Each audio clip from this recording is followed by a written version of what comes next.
जो वो initially at rest पे है, इनिशियली एट रेस्ट, ठीक है। तो इसका मतलब क्या हुआ कि आपकी U2 जो है वो है 0। ये तो यही हुआ ना।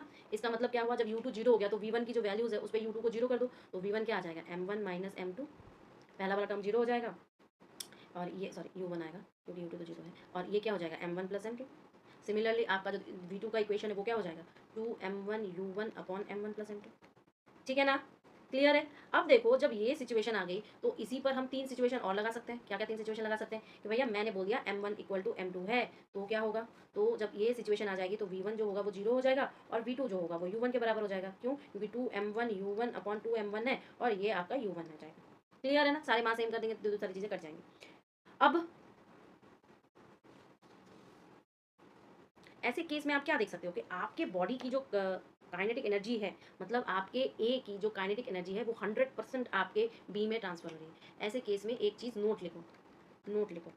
क्या लिखोगे नोट में, वो ज़्यादा इंपॉर्टेंट है बेटा।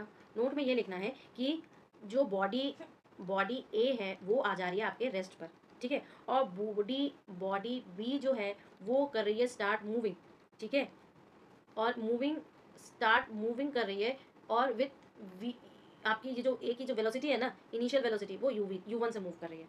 क्लियर है। तो ऐसे केस में क्या होता है कि जो आपके काइनेटिक एनर्जी ऑफ ए है वो 100% ट्रांसफर हो जाती है, ट्रांसफर हो जाती है किसमें, आपके बी में,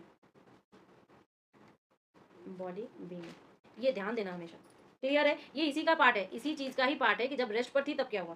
क्लियर। अब इसी का एक और पार्ट हो सकता है कि बॉडी बी जो है रेस्ट पर है और बहुत बहुत हेवी है, ठीक है। इसी में एक पार्ट 1 होगा, अरे ये तो 1 पार्ट मान लो हो गया, तो दूसरा पार्ट जो होगा बी जो रेस्ट पर है वो काफ़ी हैवी है, ठीक है, और इसी का थर्ड पार्ट क्या हो गया, बी जो रेस्ट पर है वो नेग्लिजिबल मास है, मतलब बहुत ही लाइट वेट है, नेग्लिजिबल मास है,